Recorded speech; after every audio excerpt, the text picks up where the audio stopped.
Okay, so next हमारे पास है heavy and chemical fine chemicals. Okay, so ये मतलब कि पूरा टॉपिक जो है वो एज अ सर एक ही क्वेश्चन में दे सकते हैं 10 नंबर का। ठीक है, so chemical industries are basically divided into two groups, heavy chemicals and fine chemicals. ठीक है, सबसे पहले जो हैवी केमिकल्स होते हैं क्या होता है जी,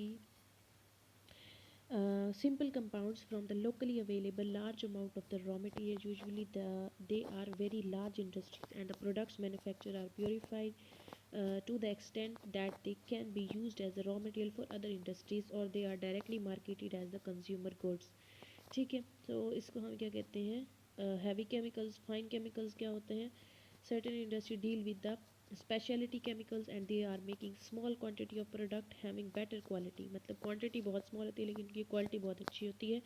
ठीक है, they are called the fine chemical industries. Okay, so next हमारे पास है क्या, हम इनको क्लासीफाई कर सकते हैं the material use for used और प्रोड्यूस्ड इन केमिकल इंडस्ट्रीज। ठीक है, हम उनको किस तरह से क्लासीफाई कर सकते हैं, उनकी quantity of production and consumption के बेस पे। ठीक है, केमिकल कंपोजिशन की बेस पे, बेस्ड ऑन अवेलेबिलिटी एंड उसके बाद हमारे पास है बेस्ड ऑन एप्लीकेशन। ठीक है, हम ये सारी इनकी क्लासिफिकेशन हम कर सकते हैं। ओके, सो हम एक एक करके सबको देखते हैं। सबसे पहले हम देखते हैं quantity and production consumption. Heavy chemicals और फाइन केमिकल्स की quantity of production and consumption. ठीक है, हैवी केमिकल्स क्या होती है, those deal in large quantity normally cued और लेस प्योरीफाइड। ठीक है, तो हैवी केमिकल्स होते हैं। और फाइन केमिकल्स क्या होते हैं, they are complete purified substance and produce in limited quantity. Okay, so next हमारे पास है केमिकल कंपोजिशन। ठीक है, एक ऑर्गेनिक कंपाउंड्स भी होते हैं इसमें, इनऑर्गेनिक कंपाउंड्स भी होते हैं और पॉलीमर्स भी होते हैं, तीन तरह के हो सकते हैं। ठीक है, सो ऑर्गेनिक कंपाउंड्स क्या होते हैं, having carbon atom in the main structure. और उसके बाद इन इसकी एग्जांपल दी हुई है। इनऑर्गेनिक कंपाउंड क्या होते हैं, we don't have the carbon in the main structure. उसके बाद पॉलीमर्स क्या होते हैं, they are they are macromolecular mass compound made from the covalent bonding of repeating structure units। ठीक हो गया, इसकी भी एग्जांपल दी हुई है। Next based on availability, natural compounds हो गए, compounds which are available in nature और प्रोड्यूस्ड और एक्सट्रैक्टेड फ्रॉम द प्लांट और एनिमल। ठीक है, इनको नेचुरल प्रोडक्ट्स कहते हैं।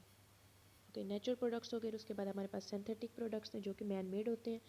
ठीक है, उनको सिंथेटिक प्रोडक्ट्स होते हैं। उसके बाद बेस्ड ऑन एप्लीकेशंस, एप्लीकेशन के बेस पे हम इनको किस तरह से कह सकते हैं, कैटलिस्ट। ठीक है, उसके बाद bulk drug, resin, dyes and pigments. Okay, so हमारे पास कैटलिस्ट क्या होता है आपको पता है, जो कि मतलब कि रिएक्शन की स्पीड को इंक्रीज कर देता है, उसको हम क्या कहते हैं, क्या कहते हैं, कैटलिस्ट कहते हैं। उसके बाद बल्क ड्रग क्या होता है, bulk drug is the active substance use in the drug formulation, it becomes an active ingredient of the finish dosages from the drug, but the term does not include the intermediates and the synthesis of the such substances। उसके बाद resin क्या होता है, resin is a natural और synthetic compound. उसके बाद dies and pigments क्या होते हैं, डाई क्या होता है, यूजुअली कलर्ड ऑर्गेनिक कंपाउंड्स होते हैं। ठीक है, mixture that may be used for in imparting colour of the substance such as the cloth और पेपर। ठीक है, उसके बाद पिगमेंट्स क्या होते हैं, pigments are defined as the colouring agents that are practically insoluble in the application medium. Okay, so ये हमारे पास जो है वो क्या हो गया, पिगमेंट्स की बातें हो गई। उसके बाद लिखा हुआ है many organic pigments dyes have the basic chemical structure. ठीक है, तो ये सारा जो है उनके बारे में दिया हुआ है। उसके बाद हमारे पास है सॉल्वेंट। ठीक है, डाइज एंड पिगमेंट्स के बाद हमारे पास क्या होता है, सॉल्वेंट होता है, liquid in which the substance dissolve to form the solution is called the solvent. उसके बाद हमारे पास मिसलिनियस है, all the other compound which do not cover in the above class. ठीक है, उसको हम क्या कहते हैं, मिसलिनियस कहते हैं। सो यहाँ तक हमारे पास था हैवी एंड फाइन केमिकल। उसके बाद हमारे पास दो डेफिनेशन दोबारा से जो हम पीछे पढ़ के आए, unit operation and unit process के बारे में दी हुई हैं।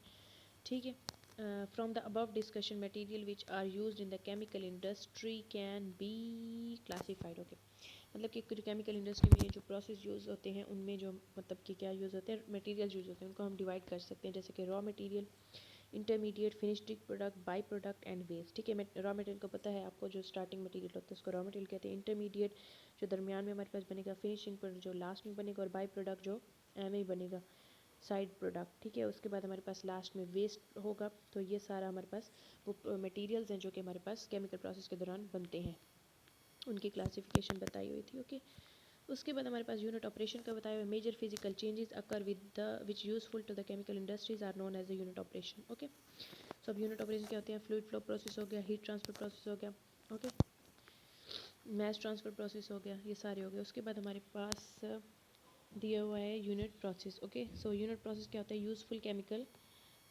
Unit process, useful chemical transformation with और विदाउट फिजिकल चेंजेस, ठीक है, occurs in the chemical industries, okay.